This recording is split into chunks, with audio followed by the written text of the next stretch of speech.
Neil's Vacuum and Sewing Center. We're with you every stitch of the way. Hi, it's Carol, back again with our next Fun Fact Friday. Today I was going to show you a little simple project making a table runner using the binding tool, and at the end of that I'm going to show you how to put these bindings together to make a perfect closure. The first thing you're going to want to do is to decide what colors you're going to use and have those strips cut in 2.5-inch strips, wrong sides together. Today I'm using grunge, and they come in a lot of different colors. As a matter of fact, grunge has 150 colors. However, here at Neil's we have 50 of them, so you have plenty to choose from if you decide to make a table runner like I am.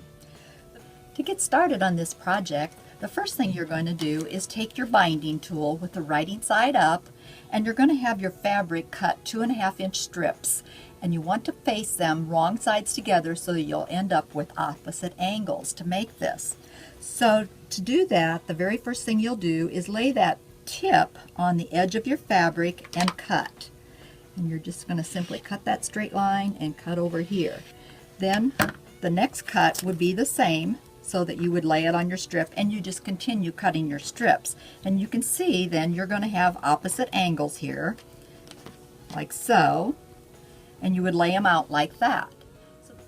So the next step would be to take your 2.5-inch black squares, and you're going to sew 1/4 inch to the straight edge of half of your strips.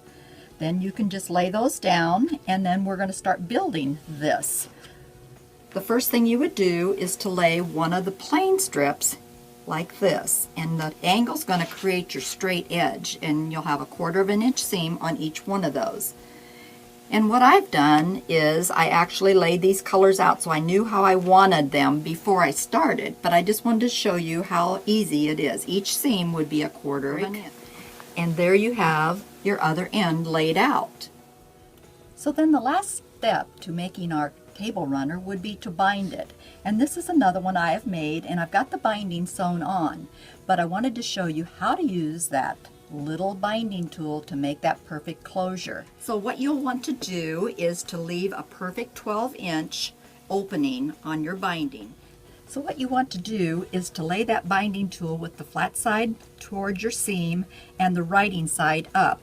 Bring your binding over it and make a mark on this mark here on your fabric, and I like to mark the top and the bottom of that mark so I can draw a straight line here in a little while. Then simply turn the binding tool so that your writing side's still up. Bring your other side of the binding over, and we're going to make that mark as well on our fabric. And what I like to do then is to bring my binding, open it up, and draw a straight line. And this serves a purpose of a ruler, so you can draw your straight line with that. Simply draw it down like that. Don't go over like I just did, but I know where my straight line is. So we'll do it on this side.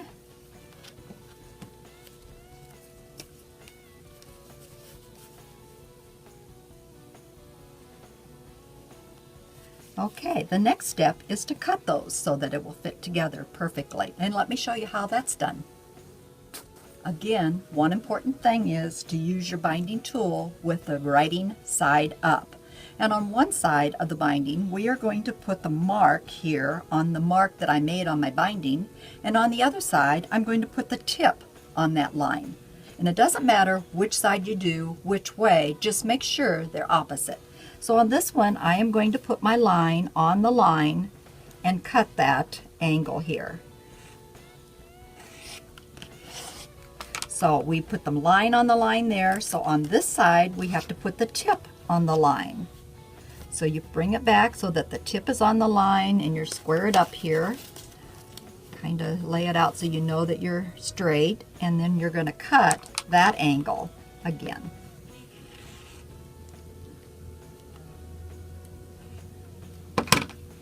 So now we're ready to connect those two binding ends. You simply pick them up, right sides together, and you're going to make 1/4 inch seam. And when you fold it out, voila, it's going to fit perfect in that 12-inch space you've created. So then you just take it to your machine after you've sewn your 1/4-inch piece seen here to connect the two pieces, and so you're finished sewing your 1/4 inch on your binding, and then you're simply ready to take it to your favorite chair and hand stitch that down, and you'll have a perfect, colorful, simple table runner. We hope you have enjoyed this today, and we thank you for joining us on Fun Fact Friday. And until next time, happy sewing. We